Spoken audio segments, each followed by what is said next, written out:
Ribut-ribut 4 pulau milik Aceh yang dipindahkan ke Sumatera Utara secara sepihak oleh Menteri Dalam Negeri atau Tito Karnavian hari ini diputuskan oleh Presiden bahwa 4 pulau milik Aceh itu akan dikembalikan kepada Aceh karena itu sepenuhnya milik dan haknya masyarakat Aceh. Dan pernyataan ini disampaikan langsung oleh Mensesnek, dihadiri juga oleh Tito Karnavian dan Bobi Nasution dan Gubernur Aceh itu sendiri. Jadi ketika ini disampaikan, ini merupakan keputusan yang sudah final dan tidak ada perdebatan lagi. Dan melihat Bobi hadir di konferensi tersebut dan melihat atau menyaksikan secara langsung bahwa 4 pulau yang sudah berada di wilayahnya kemudian ditarik lagi, dipindahkan lagi kepada Aceh. Itu terus terang menyenangkan sekali ngelihat Bobi kebingungan. Ya karena pasti dia bingung tuh ngapain dia di situ. Ya karena coba bayangkan gitu ya, sejak 25 April lalu atau sekitar 2 bulan yang lalu dia mendapatkan tambahan 4 pulau. Terus hari ini dia hadir diundang ke Jakarta untuk rapat dan konpres untuk supaya 4 pulau yang sudah dia miliki atau berada di wilayahnya itu dikembalikan lagi kepada Aceh. Itu kan ibarat kita ngelihat anak-anak kecil lagi mainan gitu ya, yang diberi mainan awalnya gitu ya, diberi mainan tambahan.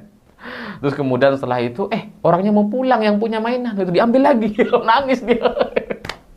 Ya Bobi nggak nangis lah, nggak, karena dia sudah dewasa gitu ya. Tapi sebagai gubernur, sebagai orang yang sebelumnya sudah mendapatkan 4 pulau, gitu kan. Mimik wajahnya tuh kelihatan sekali, sangat bingung sekali karena dia kayak nggak ngerti ini gimana sih. Sudah diputuskan, diambil lagi ya. Dan ya itu adalah sebuah momen yang sangat-sangat memalukan sekali. Itu adalah sebuah cerita yang sangat sempurna untuk malu semalu-malunya, karena bahkan Tito Karnavian yang membuat keputusan itu untuk memberikan 4 pulau milik Aceh kepada Sumatera Utara itu juga hadir di konferensi tersebut dan nggak berkutik. Jadi padahal sebelumnya kan dua orang ini kayak tektokan gitu. Kayak mereka ini penguasa betul gitu, yang narasinya sama di media meskipun disampaikan di kesempatan yang berbeda gitu ya.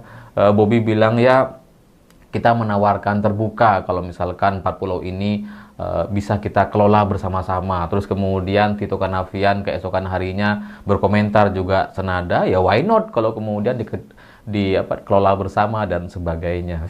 Tapi sekarang semuanya diem. Semuanya ditarik dan dikembalikan ke Aceh gitu. Jadi saya tidak bisa membayangkan perasaan seorang Bobi Nasution yang dalam beberapa hari terakhir ini kayak sibuk sekali dia ngurusin 4 pulau ini gitu kan. Dia datang ke Aceh gitu ya untuk ketemu dengan Gubernur Aceh. Dan meskipun habis itu ya nggak diskusi apa-apa karena Gubernur Aceh sudah punya agenda yang lain, jadi cuma diterima, duduk, udah pergi gubernurnya lagi. Dia kan sibuk sekali si Bobi ini gitu. Ya kita harus berunding di Jakarta, kita harus bersama-sama duduk diskusi dan sebagainya katanya. Dia yang bilang tuh. Dan sekarang semua rencana atau imajinasi yang ada dalam kepala Bobi ataupun Tito itu hilang semua tuh. Tidak bisa terlaksana karena Presiden memutuskan bahwa 4 pulau itu dikembalikan kepada Aceh. Jadi ya lucu gitu. Yang sibuk sebelumnya kan Tito Bobi gitu ya. Gubernur Aceh santai aja, santai, itu milik kita, itu hak kita. Bener sekarang milik dia. Tahu gitu kan ya nggak usah terlalu nafsu lah Bobi itu selama ini gitu. Dan ya dalam konferensi tersebut dia merupakan orang yang paling yang paling rugi gitu.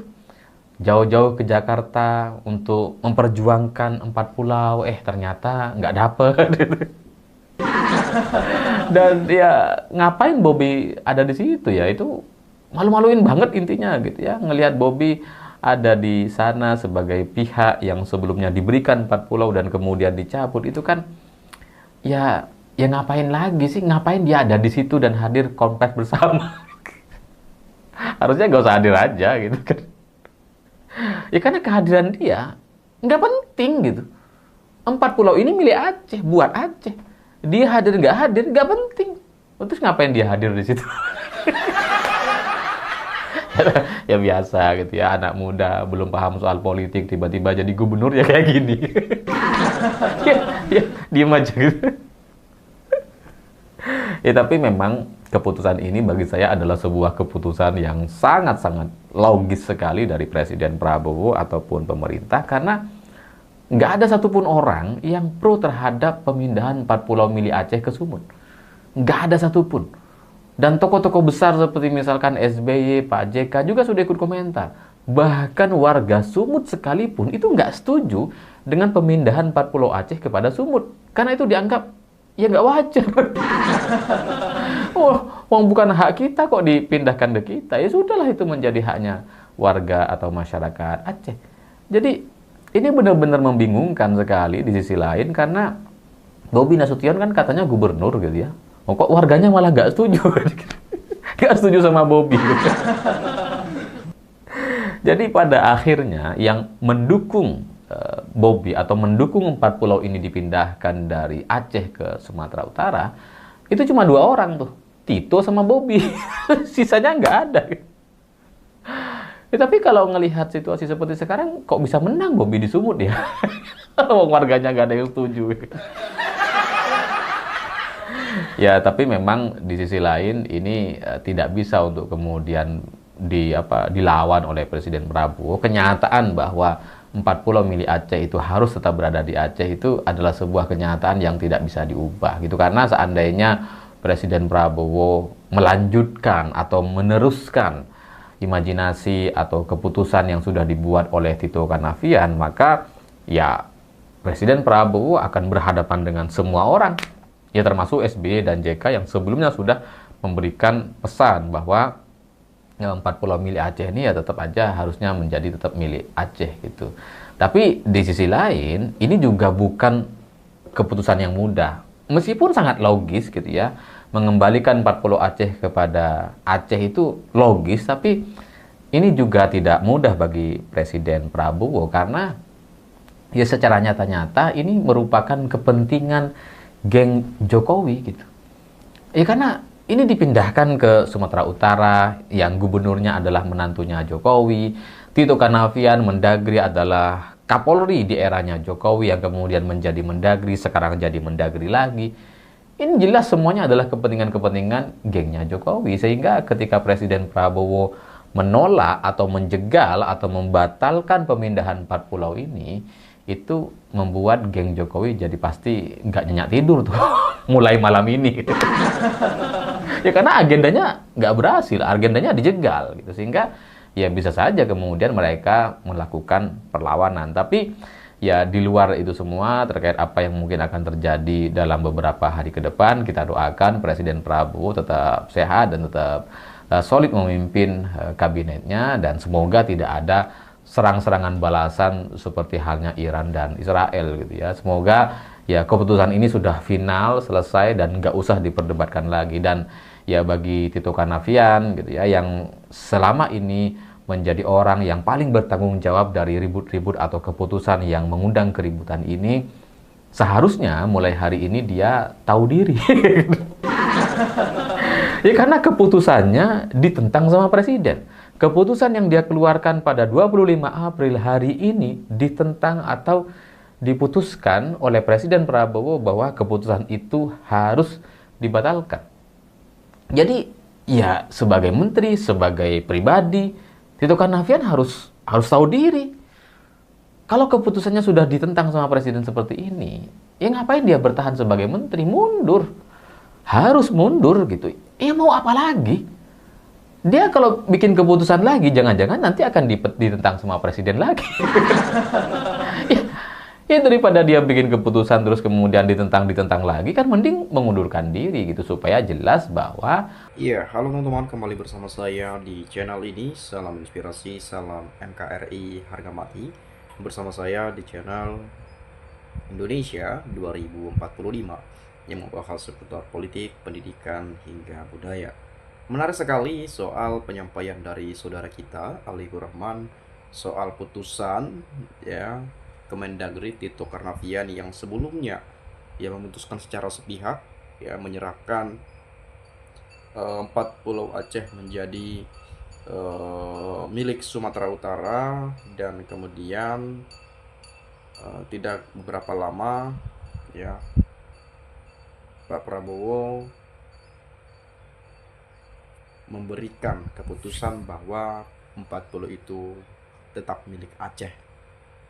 Ya, itu disampaikan beberapa hari yang lalu. Ya, jadi apakah pengaruh Jokowi itu memang gak ada lagi terkait hal ini? Jelas kita tahu kan Bobby menantunya Pak Jokowi kan begitu. Tetapi ya saya pernah dengar juga penyampaian Gubernur Aceh menyampaikan ya 40 itu milik kita. Ya tenang-tenang aja lah, disampaikan begitu. Ya ternyata benar juga ya, luar biasa. Dan keputusan itu disaksikan oleh Gubernur Aceh itu sendiri, ada Bobi Nasution ya, ada Tito Karnavian, dan ketika membacakan ya seakan-akan ya kebingungan lah Bobi di sana. Wah, kok bisa gini ya gitu. Mungkin barangkali seperti itu ya. Tetapi memang saya tidak terlalu jauh untuk bahas ke sana karena sekiranya ya teman-teman juga sudah mendengar dan bahkan juga sudah memahaminya. Nah, di sini izinkan saya untuk menyampaikan berbagai komentar dari teman-teman kita di komentar pada video ini, biar nanti kita juga bisa sama-sama saling bertukar pikiran antara satu dengan yang lain lewat komentar di video ini. Saya awali dari petani cabai ya.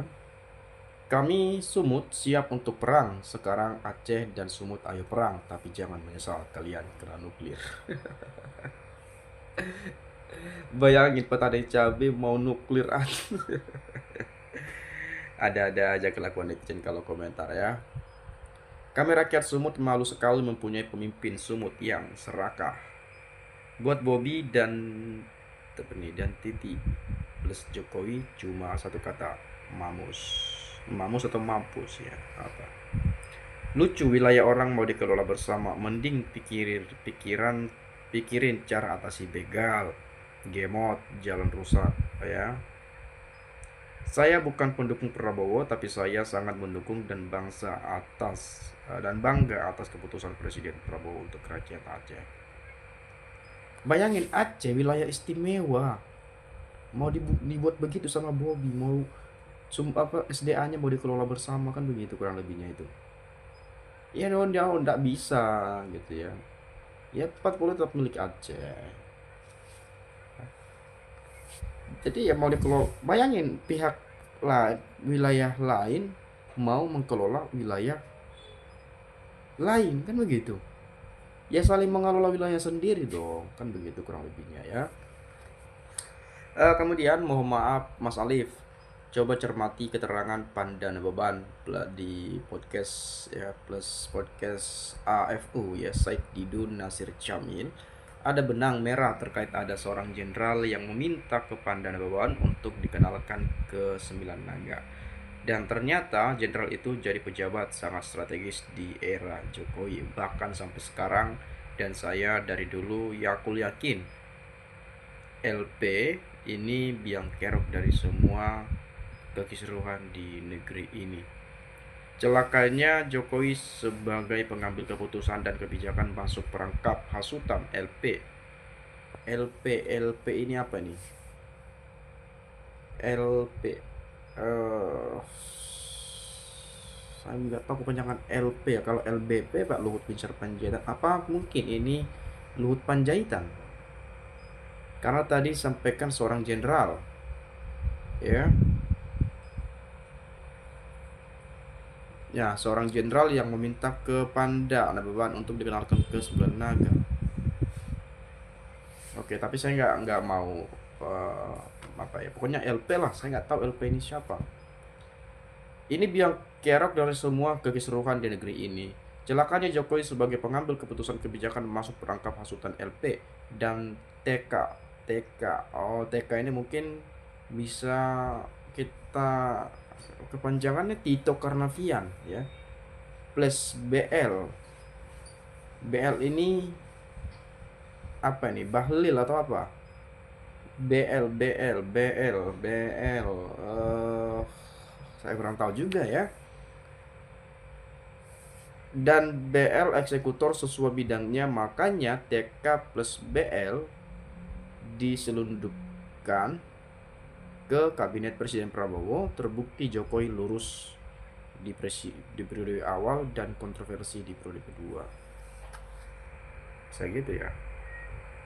Kalau Prabowo nggak berani mecat menteri-menterinya yang bersalah, masih omon-omon. Enak banget Tito membagi-bagikan pulau, untung 4 pulau itu tidak dia kasihkan ke Sumsel.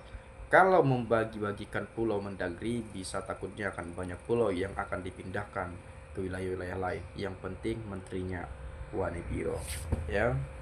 Mungkin ya ini menjadi sebuah evaluasi ya. Kemudian sebetulnya ini sudah bisa ditindaklanjuti sebagai sebagai menteri yang ya bisa kita sebut buat gaduh lah. Makanya nggak heran kalau orang banyak mengatakan pecat saja, ganti dan copot. Ya, bagaimana pendapat Anda? Silahkan sampaikan di komentar pada video ini. Itu saja dari saya, terima kasih saya ucapkan. Salam inspirasi, salam NKRI, harga mati.